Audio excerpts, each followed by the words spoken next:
play with it. That's a very interesting sound, and very unique. I don't know any other pedals that do 1.5 octave down. How do you get it has to be a third of the frequency, though? It's a little bit more logical, if that makes sense. Yeah, you. The clock and the flip-flop. Yeah, you'd have to. I'm trying. I figured it out at one point. I forget what the exact circuit is. But you basically once you have the. I mean, the easy.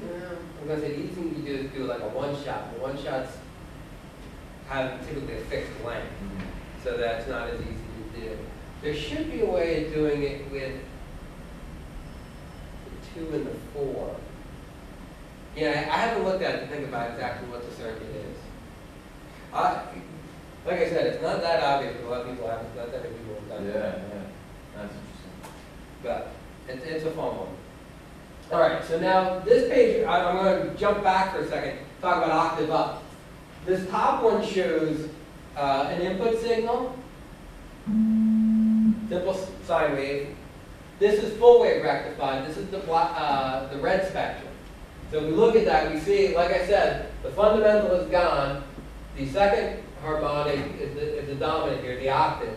And then there are higher harmonics, but they're not quite as loud as the octave. And then the black line is half wave, which has a good amount of fundamental, a lot of octave, and still a bunch of the upper partial. Okay? Now, one of the fun things you can do, and I've never seen this described anywhere else. Typically you talk about full wave rectification, half wave rectification.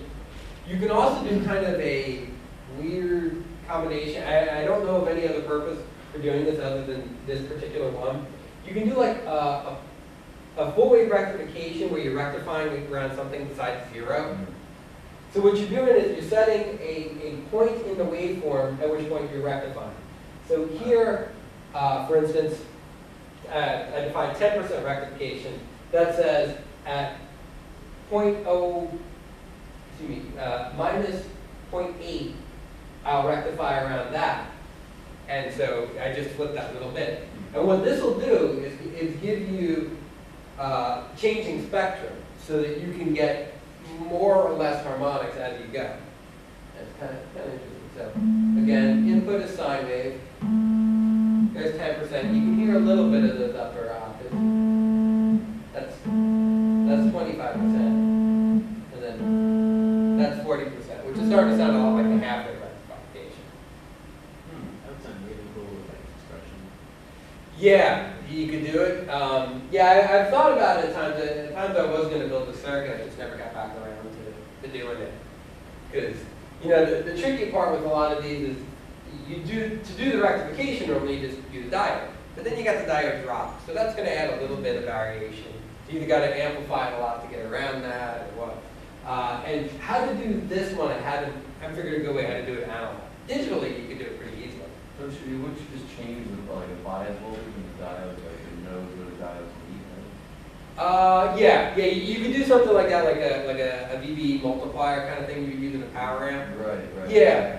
Yeah, you could do something like that, and then if you make it variable, you do something more like this. That was something I wanted to do. There are some other circuits I figured out how to do with an op amp that I was going to try. Just limited time.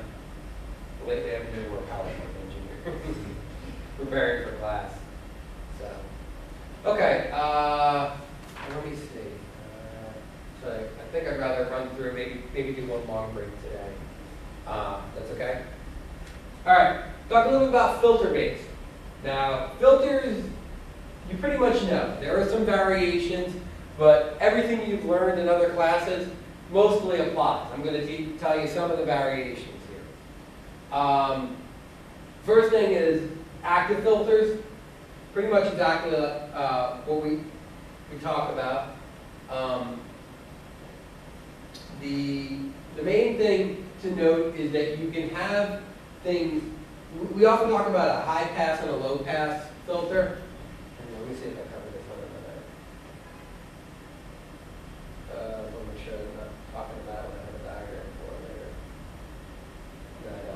Okay, so we talked about a high pass and a low pass.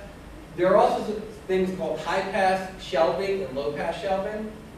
And the idea, and what I've actually drawn there, is called a boost cut, high pass, or low pass shelving. You know, when we talk about a low pass, we talk about something that looks like that, where it passes low frequencies and it attenuates everything above it at some ratio, 20 dB per decade, 60 dB per octave. A low pass shelving looks like that, where we boost the base, you know, the low frequencies, we have some transition region, and then we stop the transition region, right? There's another zero there that flattens it out, so that you're not always attenuating above a certain level. And that's common in stereo and bass controls, certain parts of the equalizer. The other thing we talk a lot about are bandpass, bandcut filters. Again, remember, I don't know if is there still a class on active filter design? It used to be taught. Passive filters only remove frequency components, right? You can put gain before them or gain after them, but in the end, the filter itself will only remove.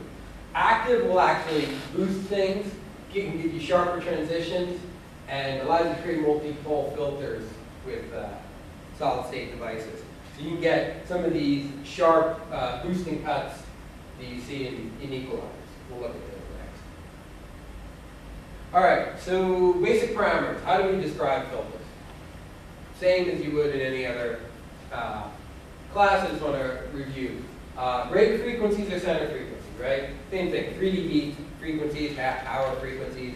These are frequencies that define the characteristics. So in this low pass, you know, that's the break frequency. In this one, you've got two different break frequencies where the slope of the Bodie plot changes. Bandwidth. This is typically for bandpass filters. Although you could use it to describe the bandwidth of a low pass filter. But it's basically the width either from DC to the 3 dB point, from 3 dB point up, or between 3 dB points on a bandpass. So if your filter response looks like that,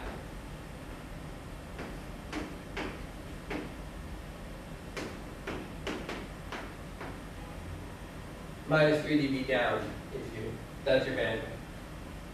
Okay, so we've got our center frequency there, FC, our bandwidth. The Q, or the quality factor, is simply the center frequency divided by the bandwidth. And so that gives you a way to specify what they call the quality of the filter. It's really the peakiness of the filter. And that comes into play. We'll take a look at that, how that's used in the plan. And then we also talk about boost and cut amplitude, because most of these things, again, are typically shelving. So when we talk about a bandpass, it usually goes flat here. It's not that it keeps going down to minus infinity on either side, it's shelving. So you've got a amount of boost that it generates. Okay. And you know, typically you're talking 10 plus minus 10 dB, plus minus 20, depending on the device. Okay, so some really basic filtering stuff. Treble booster, one of the first effects. I believe it was actually a high pass, not a high pass shelving, but it was basically a preamp with, oh no, it was a high pass shelving, sorry. Read my slide. But it's a preamp about the high pass shelving, and it has a very, imparts a very brittle sound, very, very treble-y sound. It boosts the treble, just like it says. Mid-range boost control is kind of like a wah pedal. It will actually boost the range, and now I think I should have brought my Stratocaster instead of this guitar, because that's a powerhouse Strat. What it has is it has built into the guitar a 12 dB boost. So you can, the third tone control is actually an active boost and go from 0 to 12 dB. The Eric Clapton Strat will actually go from 0 to 20 dB, a mid-range boost. And the idea there for Clapton is, you know, his cream sound is what they call